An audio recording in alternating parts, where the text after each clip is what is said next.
Bonjour et bienvenue au Salon du Cheval d'Angers, troisième webconférence en ce samedi.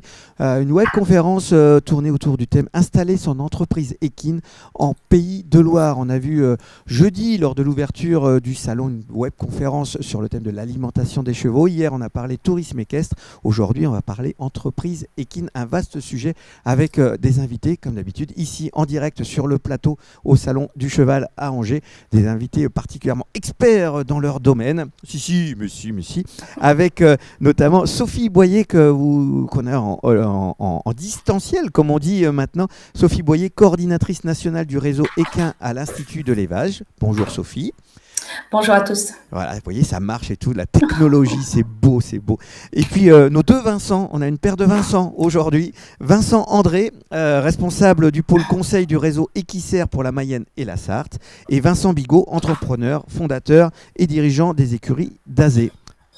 Bon, alors voilà, une complémentarité de nos intervenants, puisque vous confirmez cette complémentarité, Sophie ?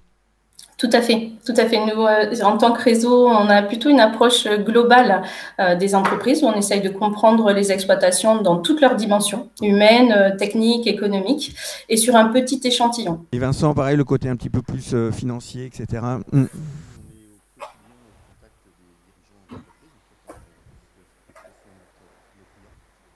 Ah, alors on va faire petite manip. Ouais, donc je disais, nous en fait, moi mon métier consiste à accompagner les dirigeants d'entreprise dans la filière équine, quel que soit leur secteur d'activité. Et donc nous, c'est une présence au quotidien auprès des dirigeants pour les accompagner, je dirais, dans la gestion et le conseil de leur entreprise. On va faire un petit jeu de micro pendant cette webconférence. Et puis Vincent, vous, c'est l'expérience du terrain. On y reviendra juste après, mais une expérience entamée depuis quand? Racontez-nous juste un petit peu votre expérience. Donc moi, je suis installé depuis 2010 sur la Mayenne, dans le sud de la Mayenne, à Château-Gontier.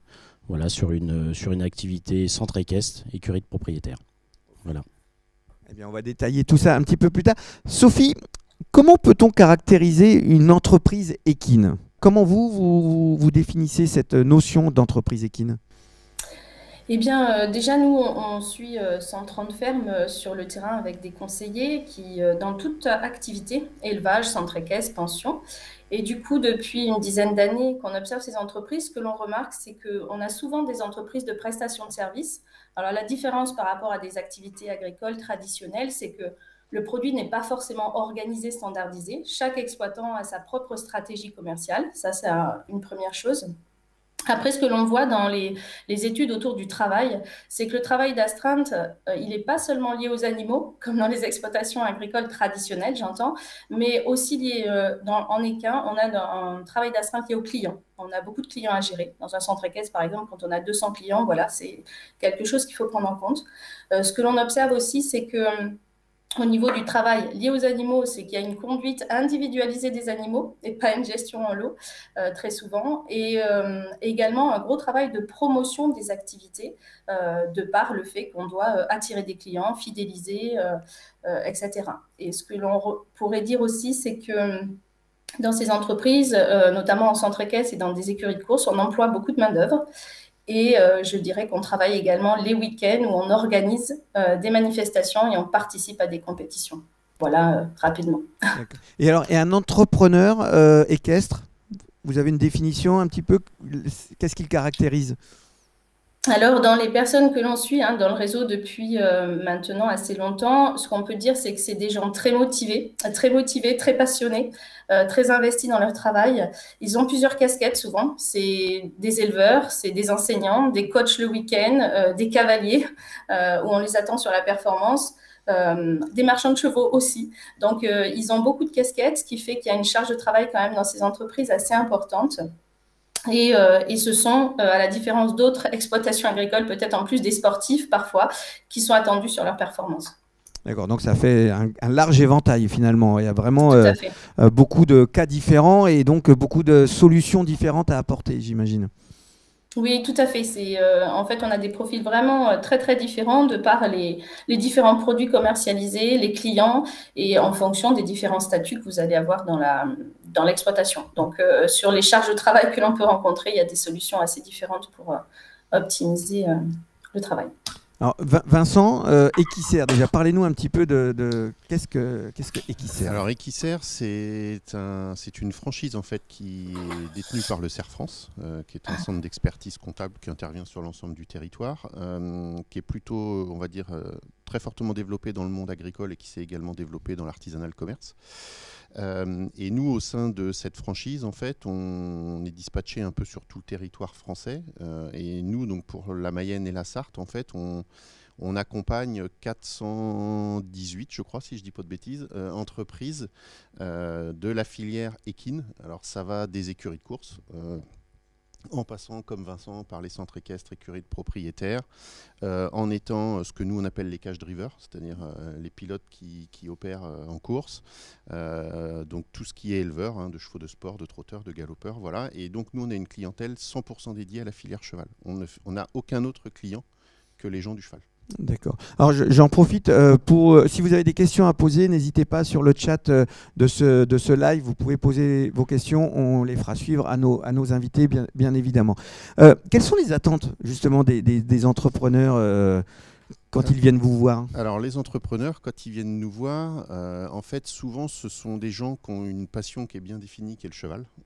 Ça c'est quelque chose qui est clair dans leur esprit. Et puis après en fait ils ont souvent l'envie de créer, ça c'est une caractéristique également, l'envie d'entreprendre, sauf que derrière ça ils sont souvent un peu dépourvus en termes d'outils.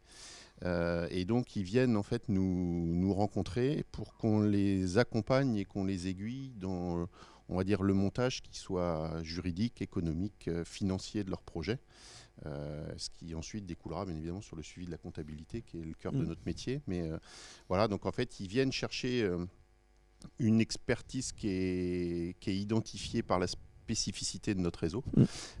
Et puis derrière ça, on essaie de les accompagner et on les emmène, je dirais, jusqu'à la banque, qui est quand même un élément fondamental. Et on les accompagne dans ces démarches-là auprès de la banque pour essayer de permettre le bon aboutissement de leur projet. Ça peut paraître parfois un petit peu un Everest à gravir quand, au moment de la première rencontre et tout ce qui découle derrière, ça peut faire peur. Hein. Ouais, ça peut faire peur. Alors c'est pas toujours, mais c'est aussi parfois des projets très capitalistiques, donc avec des enjeux financiers qui sont forts. Donc c'est des projets de vie. Enfin, je pense que Vincent pourra en témoigner, mais c'est-à-dire que quand on signe chez son banquier le jour J, on sait qu'on est parti pour 15 ans et qu'il va falloir faire face et qu'il va falloir être bon tous les matins, qu'on se réveille de bonne humeur ou de mauvaise humeur, mais qu'il va falloir être là. Voilà, donc c'est un métier de passionné, mais c'est un métier avec beaucoup de contraintes et nous on essaie de les accompagner parce qu'on pense connaître leur métier. Voilà. Vincent, justement, vous confirmez un peu tout ce que Vincent a dit, c'est... Vous, racontez-nous un petit peu la genèse de vos écuries, l'installation, comment vous est venue l'idée, ce que vous faisiez avant, etc. Moi, j'ai pratiquement toujours voulu m'installer. Alors, j'avais pas au départ forcément bien déterminé le véritable secteur d'activité qui tourne autour du cheval. Je suis issu d'une famille qui est pas du tout du monde agricole, donc c'est assez compliqué d'avoir accès au foncier, de trouver une structure qui correspond au projet. Nous, on est parti sur un projet centre équestre parce que c'est ce qui me semblait pour moi au départ être un projet des plus simples pour pouvoir convaincre la banque et avoir accès aux prêts et avoir un organisme qui nous suit financièrement. Voilà. Donc nous, la grosse difficulté au départ, ça a été de trouver une exploitation, une exploitation à reprendre qui était économiquement reprenable, parce qu'aujourd'hui, il y a beaucoup de structures à vendre, alors qu'ils ne sont pas toujours sur des dimensions adaptées. Soit on est sur des structures avec énormément de foncier, donc les montants de reprise sont pour un jeune compliqués, où on est sur des structures qui sont vraiment sur une localisation très rurale. Il ne faut pas oublier qu'aujourd'hui, on a une activité agricole, mais qui est aussi une activité vraiment commerciale. Il faut quand même être proche des gens, proche d'une dynamique un peu urbaine pour pouvoir vendre nos prestations d'enseignement, de coaching, de pension, etc. Et le chemin donc a été long au départ. Il y a Ouais. des moments où on se dit mais j'y arriverai jamais. C'est quoi tous ces papiers à remplir, ces machins, ces demandes Nous, c'est vrai que ça a été assez compliqué dans le sens où déjà on avait fait le choix, parce que je ne suis pas installé tout seul, je suis avec ma compagne, donc on est installé en société.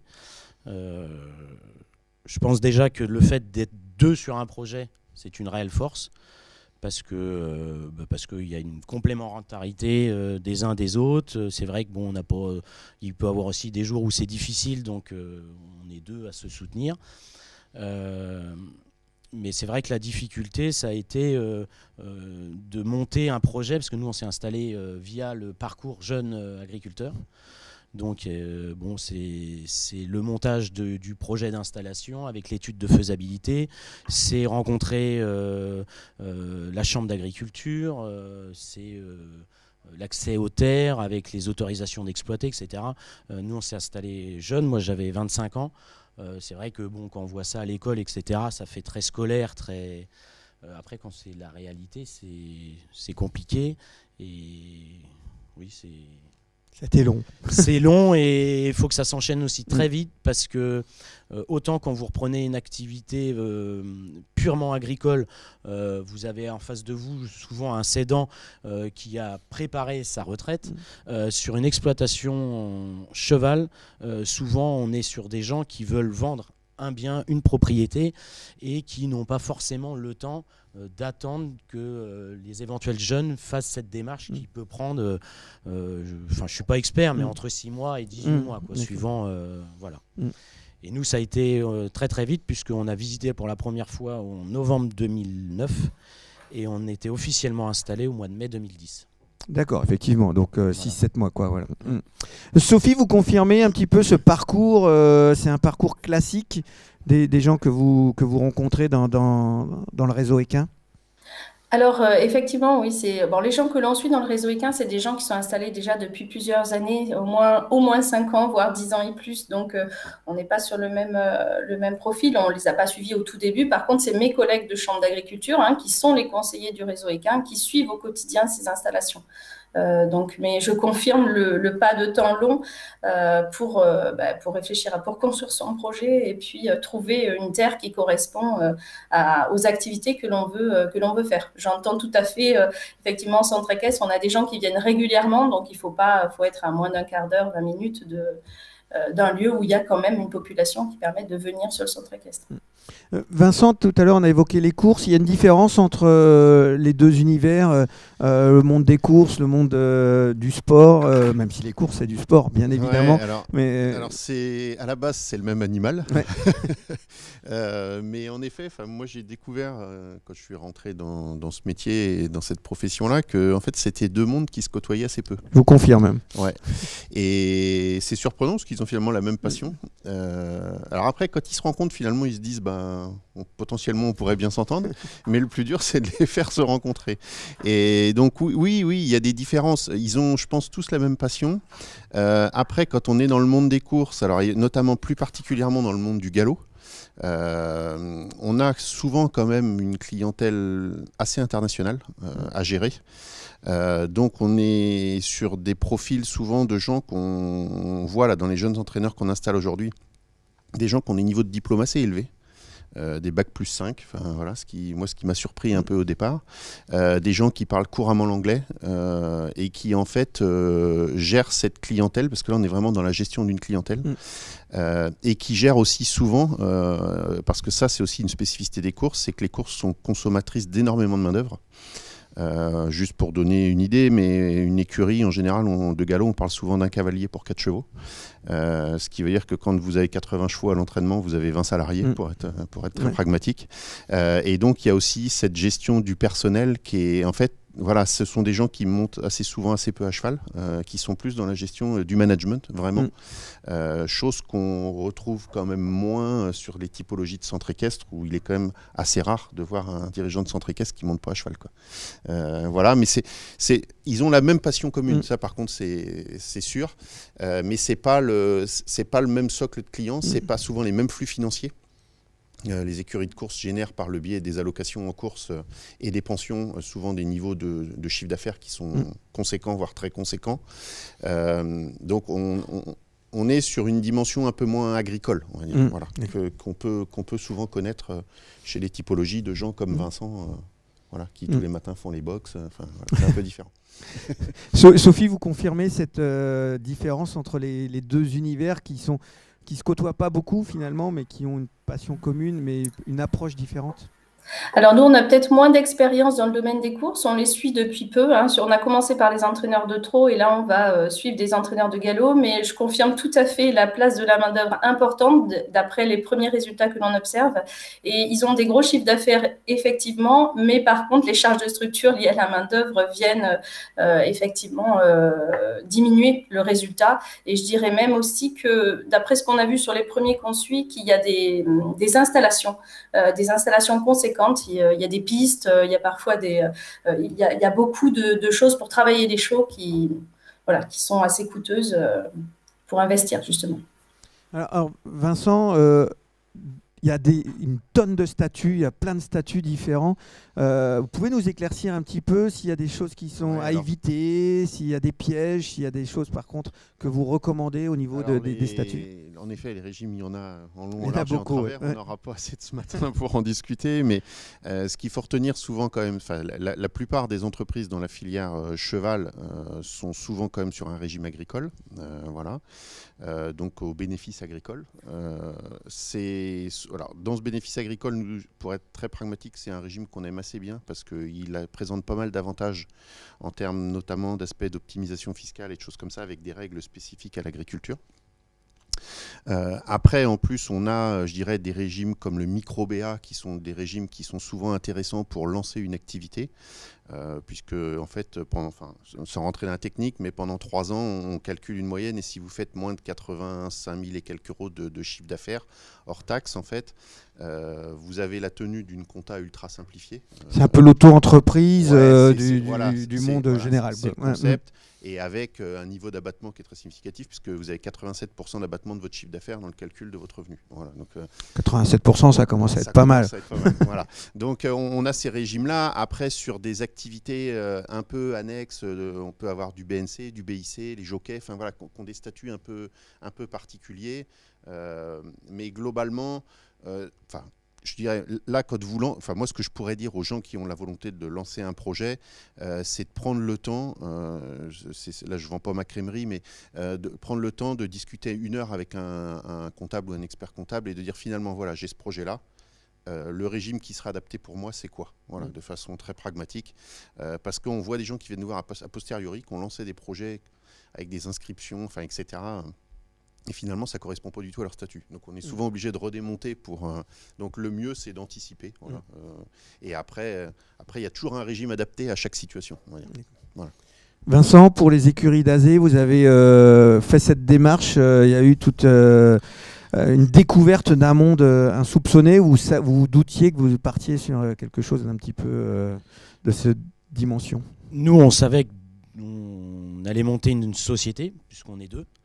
Avec ma compagne. Après, nous, on a fait la démarche de rejoindre le groupe Equisser en fait, avant l'installation. À l'époque, c'était Jean-Luc Gauthier, qui est conseiller en installation au siège à Laval, qui nous avait accompagnés justement dans la création de la société, dans l'étude de faisabilité, dans le montage du projet, etc. Alors, on avait, nous, préalablement monté un dossier avec une étude... on n'est pas des experts en comptabilité, mais on avait déjà fait une étude économique et financière. Ma compagne a une formation de commerce, donc on avait étudié un petit peu toute la zone de chalandise sur le secteur dans lequel on voulait s'installer.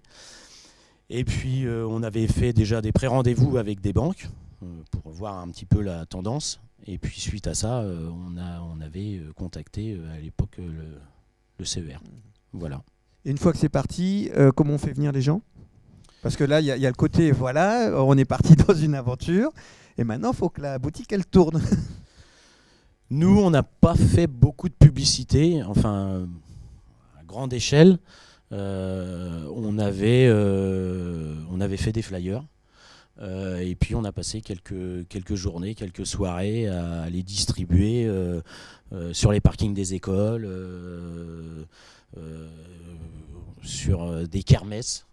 Comme nous on s'est installé au mois de mai et qu'on voulait démarrer l'activité tout début juillet pour vraiment lancer les inscriptions au mois de septembre. Donc on était parti sur ce mode de distribution de flyers un peu simple, voilà. Et puis après il y a eu des stages un petit peu l'été, etc. Et puis après c'est surtout le bouche à oreille, quoi. Les réseaux sociaux aujourd'hui c'est incontournable, ou vous réussissez à faire sans? On en fait un petit peu. Je pense que c'est indispensable de communiquer par les réseaux sociaux. Après ça a ses avantages, ses inconvénients. Et puis je suis pas super. Insta, les stories, c'est pas votre truc. Ouais, je manque un petit peu de technicité et de temps un petit peu pour vraiment bien m'y tenir. Voilà. Bah justement le temps, parce que vous n'êtes pas aux 35 heures, j'imagine. Non. Justement, parlez-nous de ce côté aussi, cet aspect, ça doit être dévorant quand on lance, on a un peu la pression aussi de devoir faire venir des gens, de faire tourner, d'avoir du chiffre d'affaires. C'est tôt le matin, tard le soir et tous les week-ends? C'est tous les jours, ça c'est sûr. Après, contrairement à des écuries de course où ils sont plutôt sur un travail vraiment tôt le matin, nous, ça va être un rythme un petit peu différent parce qu'on travaille beaucoup avec le loisir pour les gens, et du coup, c'est plutôt le soir. Les samedis, les week-ends. Alors c'est vrai que on n'a pas le même rythme de travail qu'une écurie de course. On va commencer certainement plus tard. Par contre le soir, ça dure un petit peu plus en longueur, et puis il y a du temps à passer avec la clientèle pour fidéliser, fédérer au sein du club, etc. Sophie, vous voyez arriver des gens qui sont un peu rêveurs. Il y a le côté, je vais employer une expression un peu familière, un peu bisounours, ouais, je veux travailler avec les chevaux, etc. Mais derrière, quand vous sentez qu'il n'y a pas de fond, on fait comment dans ces cas-là? Alors là, c'est plutôt mes collègues de chambre d'agriculture qui reçoivent ces personnes-là. Effectivement, ils me disent souvent qu'ils voient arriver des personnes qui sont passionnées de chevaux et qui souhaitent vivre de cette activité. Donc, je pense que justement, les références que l'on produit et toutes les données qui existent aujourd'hui sont là pour permettre de prendre du recul sur ce qu'on avait vraiment envie de faire et pour se rendre compte de la réalité du métier.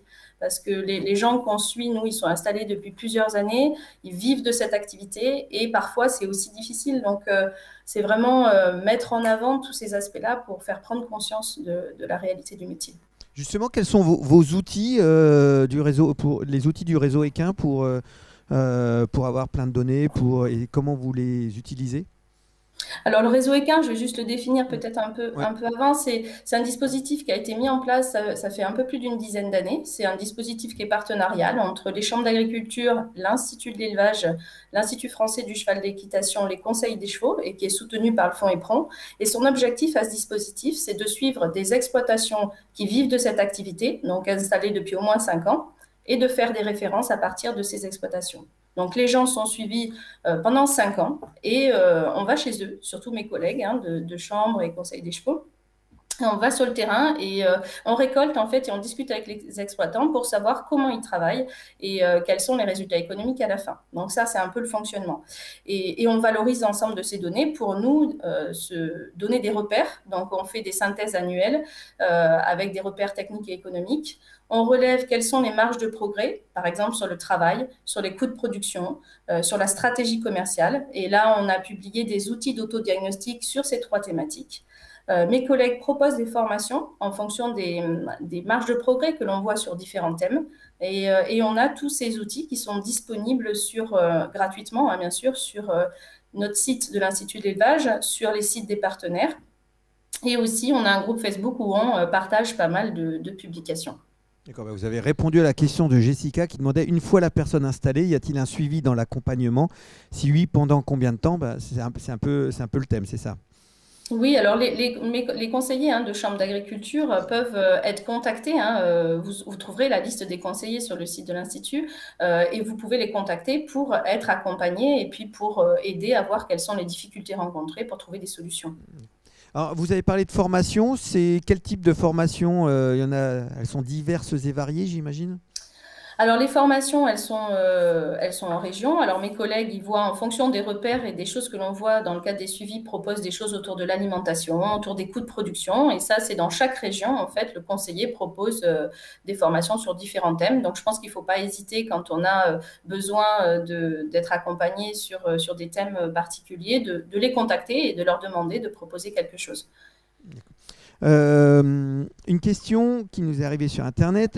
Tom, je suis installé en écurie propriétaire dans le Morbihan. C'est vraiment de plus en plus difficile de trouver du personnel pour travailler. Connaissez-vous une solution ou un outil pour en trouver? Vincent, André. Alors c'est une vraie problématique. Ouais. On en parlait en préambule avant le début de la conférence. C'est même un frein au développement de certaines entreprises. Alors il y a des structures comme Equiresources qui sont des organismes dédiés, on va dire, à la l'IFCE qui met en place et qui en fait globalement, on va dire, font un peu la mise en relation entre les demandeurs d'emploi dans ce secteur d'activité et les potentiels dirigeants d'entreprise qui ont des besoins. C'est compliqué parce que ce que déclare la personne sur Internet, là, c'est vraiment, nous, quelque chose qu'on entend à longueur de semaine dans toutes les entreprises, qu'on soit dans le sport, dans les courses, là, il n'y a pas de différence. C'est vraiment une vraie problématique et je pense que ça doit être un axe de réflexion de l'ensemble de la filière. Pour trouver des solutions, ça passe peut-être par bien mettre en avant les formations dans les collèges, les lycées. D'ailleurs, je précise qu'ici, sur le Salon du Cheval à Angers, il y a tout un pôle formation avec beaucoup de lycées, le collège, la FASEC, etc., qui ont un stand ici au Salon du Cheval d'Angers. Donc, s'il y a des gens qui sont intéressés, ils peuvent venir jusqu'à demain soir sur le salon. Voilà, il y a vraiment beaucoup de choses. Ouais. Alors, je reviens pour compléter les propos tout à l'heure. Pour les gens qui recherchent des données en fait, pour porter des projets, nous, on a aussi sur notre site accessible gratuitement en fait, ce qu'on appelle un observatoire économique. Qui est issu en fait des extractions de nos 6000 clients au niveau national. En fait, on extrait des comptabilités, on fait des stats tout simplement. Voilà, et ça permet d'avoir des ratios de rentabilité sur chiffre d'affaires, la moyenne de charges opérationnelles dans une écurie de propriétaires. Voilà. Donc ça, c'est pareil, c'est disponible gratuitement pour les gens qui souhaitent avoir des informations. Sophie, il y a des grandes lignes qui ressortent des études qui sont faites, des grandes tendances? Oui, justement, pour rebondir par rapport à ce que vous dites sur l'emploi, effectivement, nous, les premiers travaux qu'on a fait sur ce thème, on voit bien qu'il y a une surcharge de travail, on voit de la pénibilité physique et du stress. Et je pense qu'effectivement, dans le rapport de l'Observatoire des métiers, ils mettent en avant qu'on a 18%, je pense, dans cet ordre d'emplois qui sont non pourvus, d'offres d'emploi non pourvues. Et je pense que les conditions de travail sont un enjeu à prendre en compte, je pense, dans la filière pour justement attirer des jeunes, parce qu'on voit qu'on a des conditions de travail parfois assez pénibles où on n'a pas de mécanisation.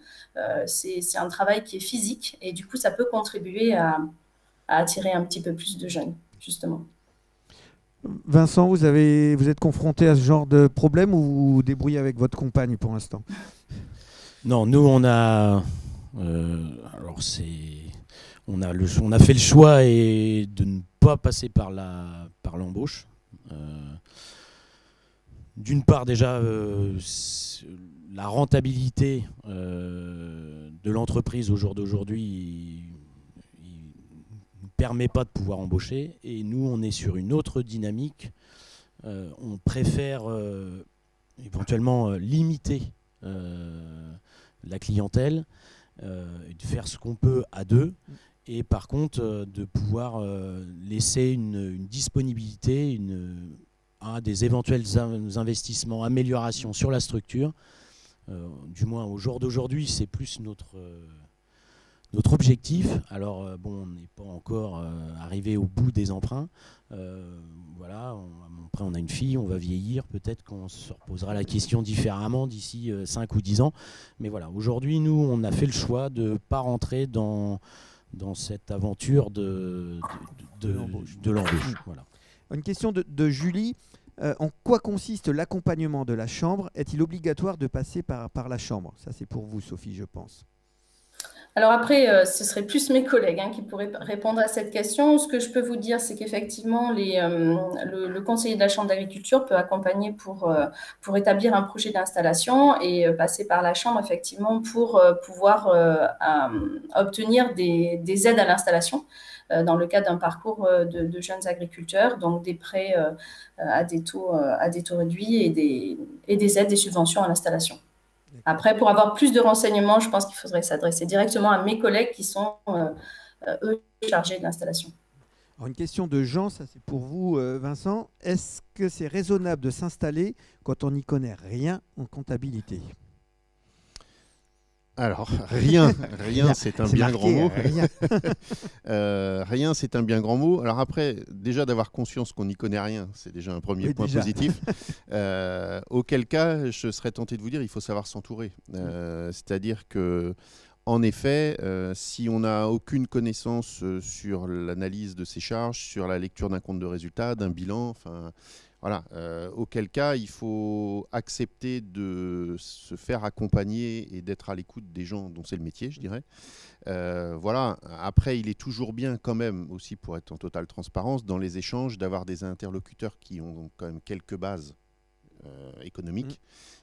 Je regarde notamment mon voisin d'à côté, parce que globalement, ça permet aussi d'enrichir l'échange, notamment dans le cadre de la rencontre qu'on opère tous les ans à la remise du bilan de l'entreprise. Voilà. Si vous parlez de valeur ajoutée et de BE et que le dirigeant vous dit c'est quoi cette bête-là, c'est quoi EBE? On va dire, alors la valeur ajoutée... J'aurais pu poser la question sur le n'y connaît rien en comptabilité. Voilà, la valeur ajoutée, c'est la richesse créée par l'entreprise, par le travail, tout simplement. Voilà. Et l'EBE, c'est l'excédent brut d'exploitation. En fait, pour en faire une définition simple, c'est la richesse qui reste à disposition du dirigeant une fois qu'il a payé éventuellement sa masse salariale pour rembourser ses emprunts, ce qui est un élément majeur, et pour rémunérer son travail. Avec un objectif de dégager un excédent pour pouvoir faire un peu d'autofinancement, améliorer sa trésorerie, enfin, voilà, ce qui est la vie du quotidien d'un dirigeant. Ça vous parle, Vincent, tout ça? Ça vous parlait? Est-ce que ça vous parlait et est-ce que ça vous parle maintenant? Oui, alors moi j'ai fait une formation agricole dans un lycée professionnel avec un support cheval. Et puis après j'ai suivi une formation, j'ai fait un BTS Axe, donc, qui est un BTS... vraiment orienté sur la comptabilité, la gestion de toute entreprise agricole. Pour ma part, il me semble que c'était bien, c'était calé. Ouais, c'est pas bien, je pense que c'est même aujourd'hui indispensable pour faire tourner une entreprise correctement, parce qu'à un moment donné, pas aller dans le mur. Ouais, sans aller dans le mur, mais pour avoir dans la gestion du quotidien, dans la réflexion qu'on peut se donner sur du long ou moyen terme, je pense que c'est celui qui n'a pas de base, c'est quand même une contrainte pour avancer dans l'avenir. On a parlé d'échanges justement. Vous, quand vous vous êtes installé, vous êtes arrivé, vous n'êtes pas d'origine agricole, j'allais dire, vous n'aviez pas de terre, etc. Est-ce qu'il y a un échange avec les gens autour qui sont un peu des concurrents? Parce que autour de Château-Gontier, le cheval, il y en a beaucoup des chevaux autour de Château-Gontier. Comment ça se passe? Est-ce qu'il faut faire son trou? Est-ce qu'il y a une solidarité entre jeunes agriculteurs qui s'installent, entre jeunes exploitants? Alors déjà, moi, j'étais pas forcément sur une région. Moi, j'ai surtout cherché la localisation avec un potentiel. J'étais pas à dire je veux m'installer en Mayenne. Moi j'avais à l'époque sur le site de la Fédé, ils mettaient en ligne tous les adhérents, le nombre d'adhérents par club. Donc on avait référencé nous sur une carte, alors on voulait quand même être dans le Grand Ouest, mais on avait référencé sur une carte de France tous les centres équestres. Et avec le nombre d'adhérents, et puis après on avait eu un raisonnement tout bête de dire voilà, il y a tant d'habitants en France, il y a 700 et quelques mille licenciés à l'équitation, donc on avait fait un ratio tout bête, et puis on avait mis des zones un petit peu creuses où on avait éventuellement la possibilité de s'installer avec avec la possibilité d'avoir une clientèle suffisante pour réaliser un projet. Et puis après, sur ces zones-là, eh ben, on cherchait des terrains ou des fermes à reprendre, etc. Et puis on a trouvé bizarrement à Château-Gontier. Voilà. Donc parfait. Et combien de temps ça fait? Ça fait 10 ans. 10 ans, voilà. Ça fait 10 ans et votre je bilan, pense... il est positif après 10 ans? Oui, après... on peut toujours faire mieux. On peut toujours faire mieux, mais non, aujourd'hui, on arrive à en vivre correctement. On arrive à mettre en place des projets d'amélioration de la structure. Voilà. Mais surtout sur les jeunes qui s'installent demain, alors c'est pas forcément vrai dans tous les domaines, tous les secteurs d'activité. Quelqu'un qui est, Vincent disait, qui est entraîneur de galopeurs, on a une clientèle qui est beaucoup plus, qui n'est pas une clientèle locale. Pour le centre équestre, je pense que c'est très très très important de monter une structure qui soit proche d'une grande ville et où l'accessibilité est très très très importante. Aujourd'hui, les gens ne veulent plus forcément faire beaucoup de kilomètres pour passer un moment de loisir ou de détente. Aujourd'hui, il faut vraiment que tout soit à portée, que ce soit très accessible. Une question de Morgane. Je suis étudiante, pas dans la filière équine, nous précise-t-elle, et je souhaite passer le diplôme ATE. Comment trouver un financement? Est-ce que ça vous inspire? Alors, pas particulièrement. Sophie, j'ai vu une petite mimique. Non, là, je ne saurais pas répondre. Bon, désolé, Morgane. Va falloir continuer à chercher un petit peu. Mais bon, il y a forcément des ressources, des IFCE, des choses comme ça. Ça peut. Ouais, et peut-être solliciter. Enfin, ce que je l'inviterais à faire, c'est solliciter quand même les conseils des chevaux qui sont présents dans chaque région et aller vers eux et tout simplement leur demander si. Je fais quoi? Voilà, très clairement. D'accord. Voilà, Morgane. Alors, une autre question. Je suis une jeune femme qui songe à s'installer dans l'élevage de chevaux et la compétition. Pensez-vous qu'une vie d'entrepreneur dans ce milieu est compatible avec une vie de famille? C'est pour vous. Faut que le compagnon soit quand même plus ou moins intéressé, passionné par le cheval. Parce que l'élevage, il y a quand même un nombre important de contraintes. Et puis, si c'est pour faire de la valorisation derrière de chevaux de sport ou même de course, c'est amené à se déplacer assez régulièrement sur les hippodromes, les terrains de concours, etc. Donc, voilà, faut que le mari soit conciliant. Et donc, vous allez tous les concours, c'est le dimanche matin, 4h, on charge le camion avec les poneys, les chevaux. 4h, non, mais oui, ça peut être tôt, de bonne heure. Ouais. Avec un cavalier qui fait refus sur le 1 à l'épreuve de 8h et un autre qui fait l'épreuve de 18h pour revenir. C'est un peu ça arrive parfois? Ça arrive parfois, mais on évite que ça arrive quand même. Je veux bien intervenir sur ce sujet, oui. Juste par rapport au travail, parce que ça fait écho à nos travaux. On est en train de travailler sur plusieurs fiches solutions travail, et par rapport à cette question, je me dis qu'avec le recul que l'on a, il faut être clair sur ses objectifs au départ quand on monte son projet, et avoir une main-d'œuvre qui soit en adéquation avec ce qu'on veut faire. Effectivement, quand on va monter son projet, voir les produits qu'on peut dégager de cette activité, si vous mettez des activités tous les samedis, dimanches, là, les jours de congé avec la famille, ça va être compliqué. Donc, je pense qu'il faut vraiment avoir ça en tête. Ce n'est pas que des objectifs de revenus, mais c'est des objectifs aussi de conditions de travail à l'installation. Et ça me semble vraiment important par rapport à ce qu'on voit aujourd'hui dans les entreprises. Et je me dis que rien que se libérer du temps, ça doit être indiqué dans le planning de travail par semaine. Voilà, s'il y a des plages horaires où c'est un temps pour les enfants, ça fait partie du planning. Et je me dis aussi que par rapport à ce qu'on observe, il y a quand même des gens qui ont vraiment réfléchi à l'agencement des infrastructures et à la mécanisation qui leur permet de gagner du temps aussi.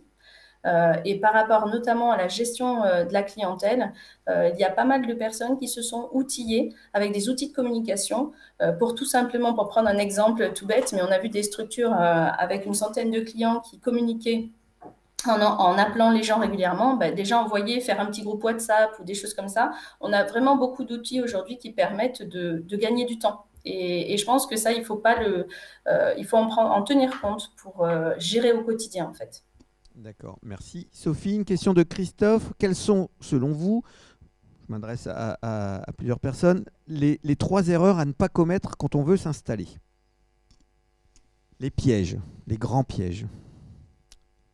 Alors, le premier grand piège, je pense que Vincent l'a évoqué tout à l'heure, c'est le lieu d'implantation, notamment quand on est sur des activités dites commerciales, avec une clientèle. Donc ça, c'est un élément stratégique, et Vincent l'a bien dit, mais c'est vraiment Et fondamental. le centre équestre, à une demi-heure après 3 sentiers au En bout de fait, la forêt. vous pouvez avoir le meilleur formateur, le meilleur professionnel en termes de gestion à la base, si vous n'avez pas de clients.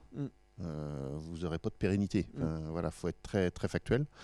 Donc ça, c'est un élément essentiel. Après, les autres éléments sur lesquels il faut être très vigilant quand même, ce sont les coûts d'investissement.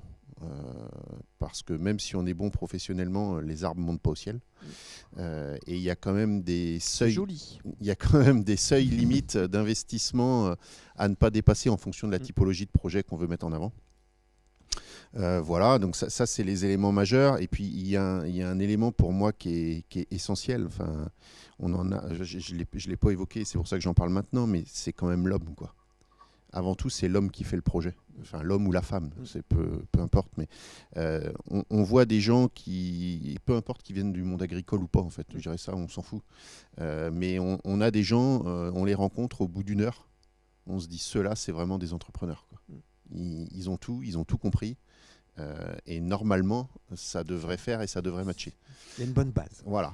Et puis, il y a des gens qui sont passionnés de chevaux et qui sont sans doute d'excellents cavaliers, d'excellents, voilà, tout ce qu'on veut, mais qui ne seront jamais des chefs d'entreprise. Ça, faut l'accepter. On peut pas être tous patrons. Voilà. Et donc, si c'est le cas, faut accepter de s'écarter d'un projet, parce que, comme l'a dit Vincent, c'est qu'un projet, comme il l'a construit, c'est un projet où on emmène toute la famille. Et quand ça va bien, c'est formidable, mais quand ça va mal et que votre banquier, voire votre huissier, vient frapper à la porte, c'est des drames familiaux qui jouent derrière. Donc il faut être très vigilant. Très lucide sur ce qu'on sait faire, Voilà. ce qu'on peut faire. Sophie, pareil sur les erreurs, vous voyez des choses supplémentaires? Je partage tout à fait ce qui vient d'être dit sur le choix du lieu, sur les investissements, parce qu'on peut se retrouver coincé avec des charges de structure énormes et puis être bloqué dans un système et plus se reconnaître derrière ça. En fait, il peut y avoir un vrai décalage avec ce qu'on voulait faire au départ et se retrouver coincé dans un système qu'on subit. Donc ça, il faut essayer d'éviter d'arriver dans ce cadre-là. Et après, peut-être juste pour compléter, parce que je partage vraiment les trois idées qui viennent d'être dites, c'est de réfléchir quand même aux outils de pilotage au quotidien, essayer de suivre son activité pour avoir des alertes à un moment. Si on voit que l'activité commence à baisser sur un produit, réagir assez vite. Ne pas attendre qu'on perde les clients pour réagir. Voilà. Vincent, au concret, il y a des choses que vous avez faites que vous ne referiez plus? Ou des choses dans lesquelles vous iriez plus vite, plus loin? Non. Nous, ça a été une création. Donc au départ, il n'y avait rien. Donc c'est vrai qu'on a un petit peu plus facilement maîtrisé les investissements. Alors la contrainte, c'est évidemment quand vous ouvrez, vous n'avez pas une structure surdimensionnée avec des infrastructures vraiment haut de gamme, etc. Mais le gros avantage, c'est pouvoir prendre aussi le temps de prendre un petit peu la tendance de la réussite que vous pouvez avoir dans votre entreprise et puis de mettre éventuellement les investissements au fur et à mesure. Prendre le temps aussi de réfléchir de qu'est-ce qu'on a véritablement besoin, que quand on reprend un outil qui peut être vraiment attractif comme ça extérieurement, mais finalement des outils qu'on a repris qui coûtent à l'installation et qui ne sont pas forcément en fait de l'équipement ou des infrastructures qui sont d'une réelle nécessité au quotidien. Et nous, la création, on l'a fait, alors on a fait un gros investissement au départ.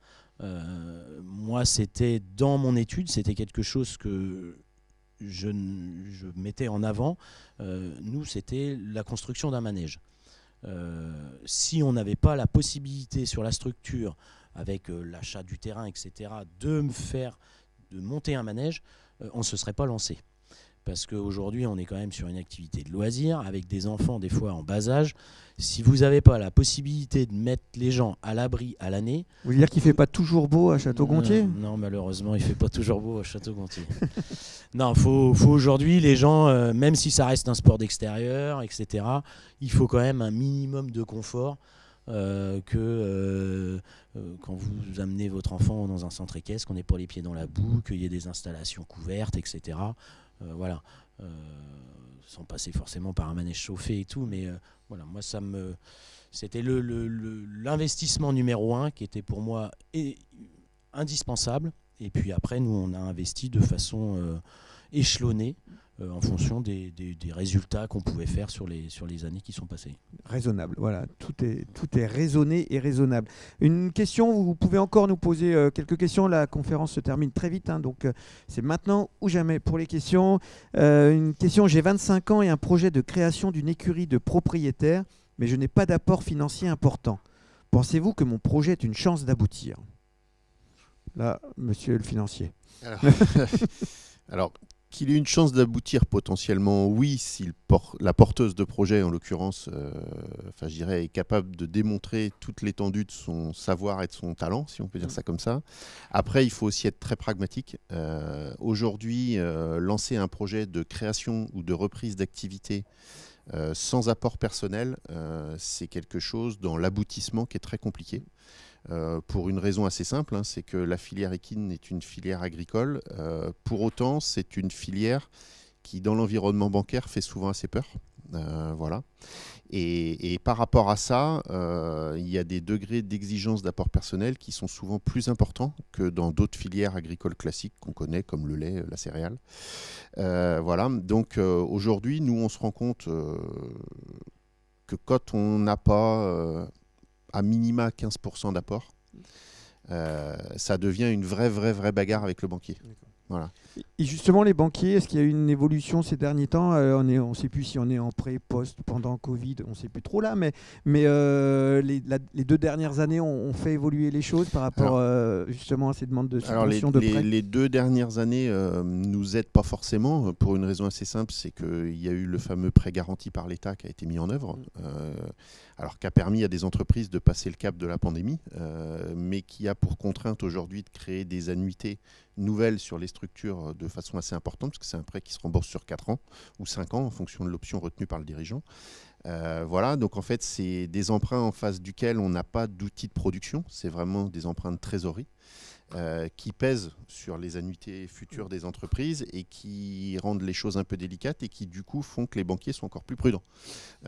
Donc quand on met tout ça bout à bout, aujourd'hui, voilà, pour conduire un projet cheval, l'emmener jusqu'au bout, il faut être armé professionnellement et j'allais dire, il faut avoir quelques biscuits financiers. Sachant que, alors ça je le dis, si je peux donner un petit conseil à tous les gens qui ont un projet, c'est surtout avant le projet d'avoir un fonctionnement bancaire irréprochable. C'est ça, il ne faut pas avoir quelques ardoises déjà. Alors, aujourd'hui, nous, je sais que dans la conduite des études qu'on emmène, moi j'ai ce discours assez direct avec les porteurs de projets, de leur dire si vous avez déjà eu un incident bancaire, interdiction, rejet de chèque, des prélèvements qui sont rejetés toutes les fins de mois, dites-le moi, parce que de toute façon, quand on va arriver chez le banquier, lui, il a les outils pour le savoir. Et globalement, on va se retrouver dans un point de blocage et de non-aboutissement du projet. Donc vraiment, on va dire au moins les 6 mois qui précèdent la présentation du projet au banquier, il faut que les fonctionnements des comptes bancaires soient irréprochables. Voilà. Et ben voilà.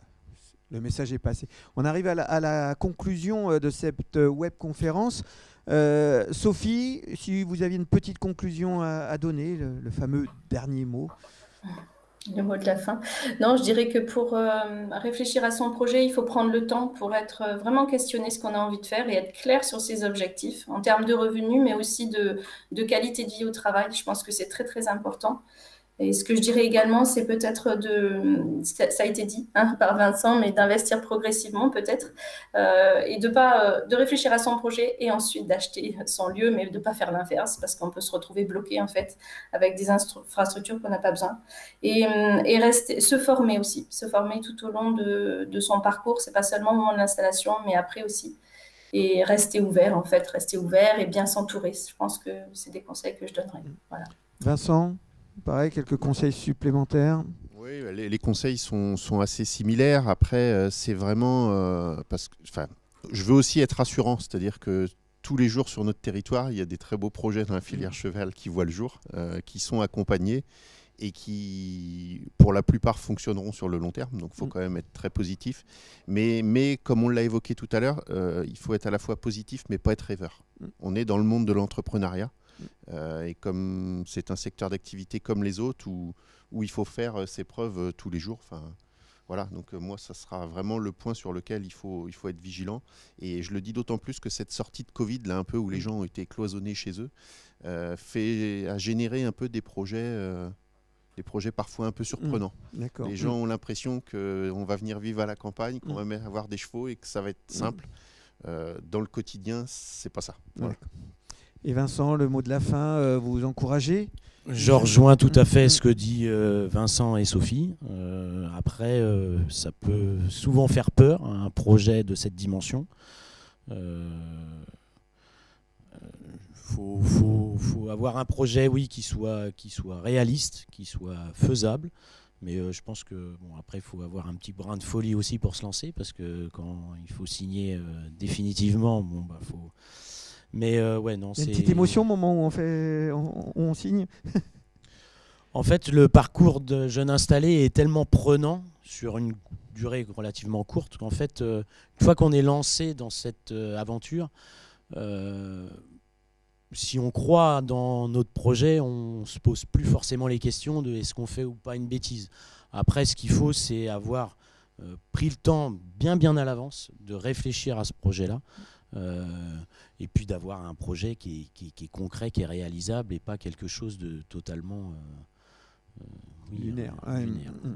Voilà, ça se prépare. Merci beaucoup à Sophie Boyer, donc coordinatrice nationale du réseau équin à l'Institut de l'élevage. Merci Sophie, c'était un plaisir de vous avoir avec nous en visio. Merci à Vincent André, responsable du pôle conseil du réseau Équicère pour la Mayenne et la Sarthe. Et merci à Vincent Bigot, donc entrepreneur aux écuries d'Azé à Château-Gontier. Merci à vous. Merci. Vous pouvez bien évidemment revoir cette webconférence si vous arrivez seulement maintenant. Elle sera mise à disposition en replay sur le site du Salon du Cheval d'Angers. Et nous, on se retrouve à 18 h en direct, ici même à Angers, pour le journal du Salon. On va vous faire vivre plein de choses. On va aller dans les coulisses du Salon. Ça sera à 18 h en direct sur le site du Salon du Cheval d'Angers. Merci à vous trois et à très vite. Merci beaucoup. Au revoir. Bonne journée.